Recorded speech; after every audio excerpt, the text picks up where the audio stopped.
രക്ഷയുടെ പാതയിൽ.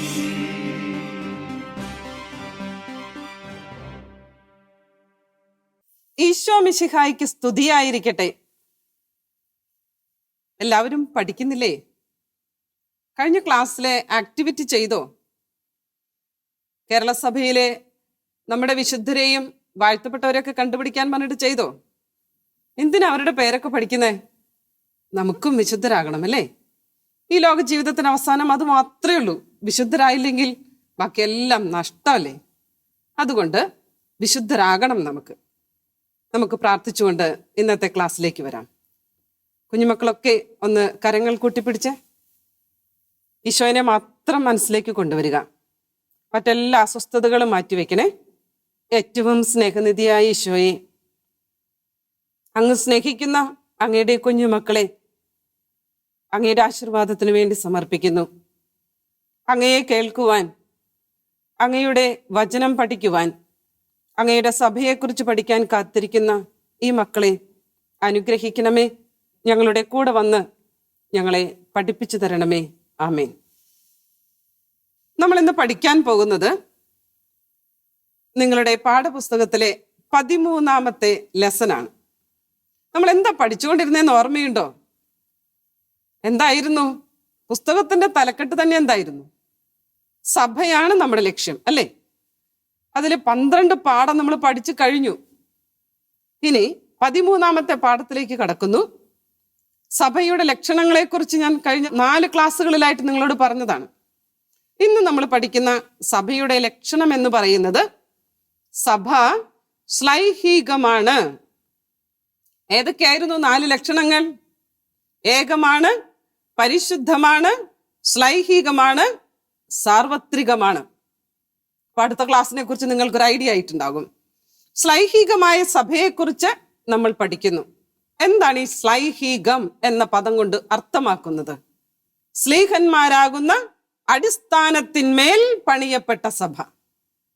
അതിൽ നിന്ന് സ്ലീഹന്മാർ എന്ന പദത്തിൽ നിന്നാണ് ശ്ലൈഹികം എന്ന പദത്തിലേക്ക് നമ്മൾ വരുന്നത്. നമ്മുടെ ടെക്സ്റ്റ് ബുക്കില് ഒന്ന് പുസ്തകം എല്ലാവരും ഒന്ന് കയ്യിലെടുത്തേ. ടെക്സ്റ്റ് ബുക്ക്, വിശുദ്ധ ഗ്രന്ഥം, നോട്ട്ബുക്ക്, പേന കയ്യിലില്ലേ? എല്ലാം എടുത്തു വെക്കണേ. ക്ലാസ്സിലേക്ക് വരുമ്പോൾ നമ്മുടെ ഈ 15 മിനിറ്റ് സമയം വേറെ ഒന്നും നമ്മൾ ചിന്തിക്കരുത്. ഇടയ്ക്ക് എഴുന്നേറ്റ് പോകരുത്, വെള്ളം കുടിക്കാൻ പോകരുത്. കാരണം ഈശോയെക്കുറിച്ചാണ് നമ്മൾ പഠിക്കുന്നത്. അതിനകത്തൊരു ചിത്രം കൊടുത്തിട്ടുണ്ട്. ആ ചിത്രത്തിലേക്കൊന്ന് നോക്കിക്കേ. ഈശോ ഒരു ശിഷ്യന്റെ തലയിൽ കൈവച്ച് അനുഗ്രഹിക്കുന്ന പടമാണ് കാണിച്ചിരിക്കുന്നത്. അതിനടുത്ത് ബാക്കി 11 പേരുമുണ്ട്. ഒരു ശിഷ്യന് വയ്യാൻ തോന്നുന്നു, ആ ശിഷ്യന് ഇരിക്കുക. ആയിക്കോട്ടെ, കുഴപ്പമില്ല. ഈ ഈശോ ഇവിടെ ചെയ്യുന്ന ആ പ്രവൃത്തി നോക്കിക്കേ. ഈശോ കണ്ണടച്ച് പിടിച്ചിരിക്കുകയാണ്. ഈ ശിഷ്യന്റെ തലയിൽ കൈവച്ച് അനുഗ്രഹിക്കുകയാണ്. ഇതുപോലെ ഏതെങ്കിലും ചിത്രം നിങ്ങളുടെ മനസ്സിലുണ്ടോ? തിരുപ്പട്ട സ്വീകരണം നിങ്ങൾ കണ്ടിട്ടുണ്ടാവും. ഇനി മെത്രാഭിഷേകം കണ്ടവരെത്ര പേരുടെ ഈ കൂട്ടത്തില്? ഒന്ന് കൈപൊക്കിക്കേ. കാരണം ഈ അടുത്ത നാളുകളിലൊക്കെ പുതിയ പിതാക്കന്മാർ വരുന്നു. അവരുടെ സ്ഥാനാരോഹണ ചടങ്ങുകള് ലോക്ക്ഡൗൺ കാലത്ത് അധികമൊന്നും കാണാൻ പറ്റിയില്ല. ഞങ്ങളുടെ രൂപതയിലും ഒരു സ്ഥാനാരോഹണം കടന്നുപോയി. യൂട്യൂബിലൂടെ എല്ലാവരും കണ്ട് സംതൃപ്തി അടയേണ്ട ഒരവസ്ഥ വന്നു. അത് വലിയൊരു ഭാഗ്യത്തിന്റെ നിമിഷങ്ങളാണ്. അവിടെ ചെയ്യുന്നത് അച്ഛന്മാരുടെ തിരുപ്പട്ട സ്വീകരണം സമയമെടുത്തുള്ളൊരു പ്രോസസ് ആണെങ്കിൽ അതിനെ കഴിഞ്ഞും സമയമെടുത്ത് പ്രാർത്ഥിച്ച് ദൈവാരൂപിയുടെ ആഗമനത്തിനു വേണ്ടി, അഭിഷേകത്തിനു വേണ്ടി പ്രാർത്ഥിക്കുന്ന എത്ര പരിശുദ്ധമായ മനോഹരമായ നിമിഷങ്ങളാണെന്ന് അറിയുമോ ഈ മെത്രാഭിഷേകം എന്ന് പറയുന്നത്? കാരണം ആരാണ് ഈ മെത്രാന്മാർ? നമ്മുടെ സ്ലീഹന്മാരുടെ പിൻഗാമികളാണ് മെത്രാന്മാർ. അപ്പൊ അവരുടെ അഭിഷേക കർമ്മം ഈശോ ഈ ശിഷ്യന്റെ തലയിൽ കൈവച്ച് പ്രാർത്ഥിച്ചതുപോലെ തന്നെയാണ് മെത്രാന്മാർ, അല്ലെങ്കിൽ സാധാരണയായിട്ട് അതിരൂപത അധ്യക്ഷൻ മെത്രാനാകുന്ന ആ അച്ഛന്റെ തലയിൽ കൈവച്ച് പ്രാർത്ഥിക്കുന്നത്. രൂപത അധ്യക്ഷന്മാരും ആ സ്ഥാനത്ത് നിന്നുകൊണ്ട് ചെയ്യുന്നുണ്ട്. അപ്പൊ ഈ ഒരു ഈശോയുടെ സ്ഥാനത്ത് നിന്ന് ഒരച്ഛനെ ആശീർവദിച്ച് മെത്രാൻ സ്ഥാനത്തേക്ക് ഉയർത്തുന്ന പരിപാവനമായ കർമ്മമാണ് മെത്രാഭിഷേകം. ടെക്സ്റ്റ് ബുക്കില് ഇവിടെ ഈശോ എന്തിനു വേണ്ടിയിട്ടാണ് ഈ ശിഷ്യന്മാരെ വിളിച്ചതെന്ന് വ്യക്തമായിട്ട് പറയുന്നുണ്ട്. 3 കാര്യങ്ങളുണ്ട്. ആ 3 കാര്യങ്ങൾ നമ്മൾ ശ്രദ്ധിക്കണേ. വിശുദ്ധ മർക്കോസിന്റെ എഴുതിയ സുവിശേഷം 3-ാം അധ്യായം 13 മുതലുള്ള വാക്യങ്ങളാണ്. തന്നോട് കൂടെ ആയിരിക്കുന്നതിനും പ്രസംഗിക്കാൻ അയക്കുന്നതിനും പിശാചുക്കളെ ബഹിഷ്കരിക്കാനുള്ള അധികാരം കൊടുക്കുന്നതിനും വേണ്ടിയിട്ടാണ്. ഓരോ ദൈവമക്കളെയും ഈശോ വിളിക്കുന്നതിന്റെ ഉദ്ദേശം ഇതാണ്. വളരെ പ്രത്യേക വിധമായി അഭിമന്യ പിതാക്കന്മാർക്കും പുരോഹിതർക്കൊക്കെ ഈ അഭിഷേകം ദൈവം പ്രത്യേകമായിട്ട് കൊടുക്കുന്നു. എന്തിനു വേണ്ടിയിട്ടാ? 3 വാക്യങ്ങളൊന്നും കൂടെ പറഞ്ഞ്. തന്നോടുകൂടി ആയിരിക്കാൻ, പ്രസംഗിക്കാൻ അയക്കാൻ, പിശാചുക്കളെ ബഹിഷ്കരിക്കാനുള്ള അധികാരം കൊടുക്കാൻ. ഈശോ ഇഷ്ടപ്പെട്ട് വിളിച്ചതാണ് എല്ലാവരെയും. അതുകൊണ്ട് മർക്കോസ് 3:13 പഠിക്കുന്ന കാര്യത്തിൽ ഒന്ന് പ്രത്യേകം ശ്രദ്ധിക്കണേ എല്ലാവരും. ഇനി എങ്ങനെയാണ് ഈ സഭ രൂപം കൊണ്ടത് എന്ന് പറയുന്നുണ്ട്. 2 കാര്യമാണ് അവിടെ പ്രധാനപ്പെട്ടത്. ഞാൻ എന്തിനെങ്ങനെ 1, 2, 3 എടുത്ത് പറയുന്നതെന്നറിയാമോ? ടെക്സ്റ്റ് ഇങ്ങനെ ഒരുമിച്ച് വായിച്ച് ചിലപ്പോൾ നിങ്ങൾക്ക് പഠിക്കാൻ താല്പര്യം തോന്നില്ല. ഈ ഷോർട്ട് കട്ടുകളാണെങ്കിൽ നമ്മുടെ മനസ്സിലിരിക്കും. അപ്പൊ എങ്ങനെയാണ് സ്ലീഹന്മാര് ഈ അടിസ്ഥാനം പണിതത് എന്നുള്ളതാണ്. പ്രത്യേകിച്ചും അവരുടെ പ്രസംഗം, മറ്റൊന്ന് അവരുടെ ജീവിത സാക്ഷ്യം. ഇനി നമ്മൾ പഠിക്കാൻ പോകുന്നത് 2 കാര്യങ്ങളാണ്. നമ്മൾ സംസാരിക്കുന്നത് തന്നെ ജീവിക്കണം എന്നാണ് സ്ലീഹന്മാര് അല്ലെങ്കിൽ മെത്രാന്മാര് നമ്മെ ഓർമ്മിപ്പിക്കുന്നത്. നമ്മൾ സ്ലീഹന്മാരുടെ ജീവിതത്തിലേക്ക് വരുമ്പോൾ 3 പ്രധാനപ്പെട്ട കാര്യങ്ങളാണ് പഠിക്കാനുള്ളത്. 1, സ്ലീഹന്മാരുടെ അനുഭവം. 2, സ്ലീഹന്മാരുടെ ദൗത്യങ്ങൾ. 3, സ്ലീഹന്മാരുടെ പ്രബോധനങ്ങൾ. എന്താണ് സ്ലീഹന്മാരുടെ അനുഭവം എന്ന് ചോദിച്ചാൽ നമുക്ക് ആദ്യം നമ്മൾ പഠിച്ചു കഴിഞ്ഞതാണ് ഒരു ശിഷ്യനെ കുറിച്ച്. ആദ്യം ഓർമ്മ വരിക ആരെക്കുറിച്ചാ? സ്ലീഹന്മാരുടെ നേതാവ്. ആരാണ് സ്ലീഹന്മാരുടെ നേതാവ്? വിശുദ്ധ പത്രോസ്ലീഹ. പത്രോസ്ലീഹയെ ഈശോ ആരായിട്ട് ഉയർത്തിയതാ? നമ്മൾ ഒരിക്കൽ കണ്ടതാണ്. കേസറിയ ഫിലിപ്പി പ്രദേശത്ത് വെച്ച് ചോദിച്ചപ്പോ സ്ലീഹ മറുപടി പറഞ്ഞതിന് ഈശോ ഉത്തരം കൊടുത്തു. എന്നിട്ട് പറഞ്ഞു, പത്രോസേ, നീ പാറയാകുന്നു, ഈ പാറമേൽ എന്റെ സഭ ഞാൻ സ്ഥാപിക്കും, സ്വർഗരാജ്യത്തിന്റെ താക്കോലുകൾ നിനക്ക് ഞാൻ തരും.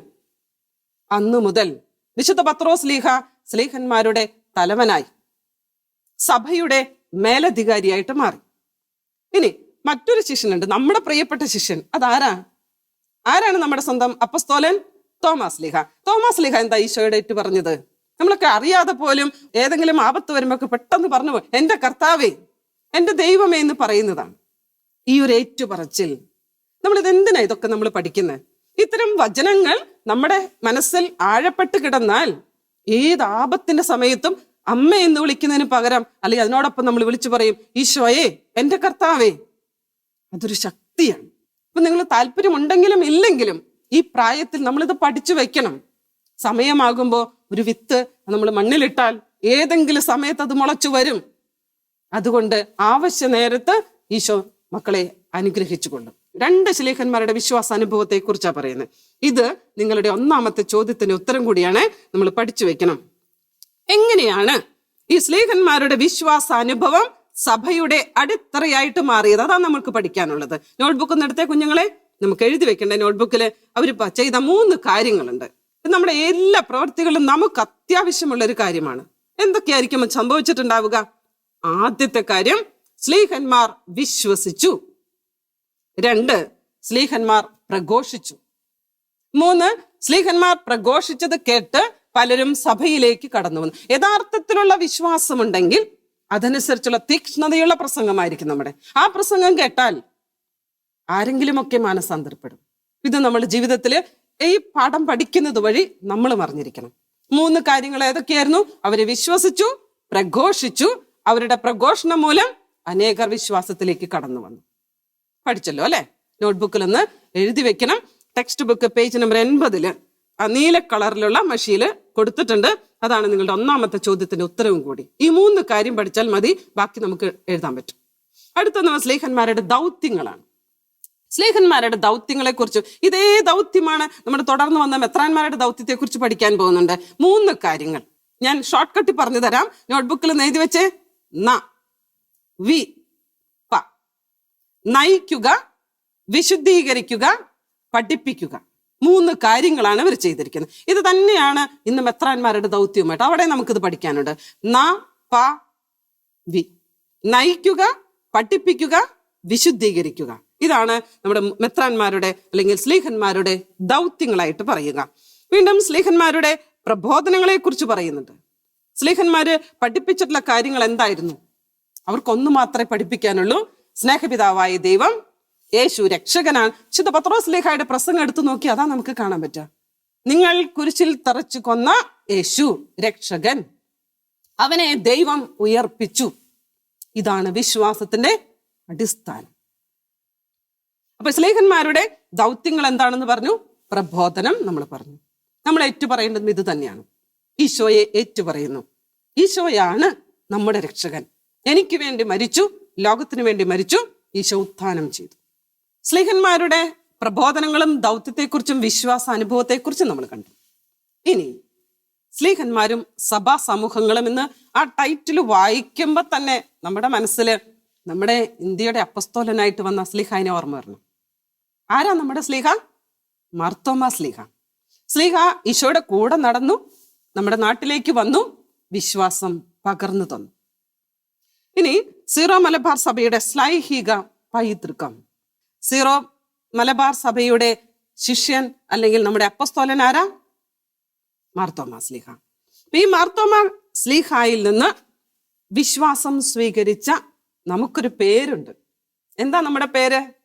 മാർത്തോമാ ക്രിസ്ത്യാനികൾ. സ്ലീഹായുടെ മക്കളുടെ പേര്. അഭിമാനം തോന്നണം നമുക്ക്. പ്രത്യേകിച്ച് നമ്മുടെ ജൂലൈ 3 വരുമ്പോൾ അഭിമാനം തോന്നണം. ഇവിടെ സീറോ മലബാർ സഭയുടെ ദിനമായിട്ട് തന്നെ ആചരിക്കുന്നത് എന്നാ? ജൂലൈ 3 നമ്മുടെ അപ്പസ്തോലനാണ്. അപ്പൊ നമ്മുടെ ഇന്നത്തെ ക്ലാസ്സിൽ നമുക്ക് കിട്ടിയിരിക്കുന്ന ബോധ്യം എന്താ? അന്നത്തെ ക്ലാസ് വഴി നമുക്ക് തോന്നുന്നത്? നമ്മുടെ മനസ്സിൽ അടിവരയിട്ട് നമ്മൾ പഠിക്കണം. നമ്മുടെ സഭ സ്ലീഹന്മാരാൽ അടിസ്ഥാനമിട്ട സഭയാണ് കത്തോലിക്ക സഭ. അത് നമുക്കിന്ന് കിട്ടേണ്ട ബോധ്യം. നോട്ട്ബുക്കിൽ ഒന്ന് എഴുതി വെച്ചേ. സഭ പണിയപ്പെട്ടത് സ്ലീഹന്മാരാകുന്ന അടിസ്ഥാനത്തിന്മേലാണ്. അതിന്റെ കൂടെ ഒരു കാര്യം കൂടെ എഴുതണം. സ്ലീഹന്മാരുടെ പിൻഗാമികളാണ് മെത്രാന്മാർ. മനോഭാവം എന്തായിരിക്കണം? ഈ സഭയോട് നമുക്ക് സ്നേഹം തോന്നണം.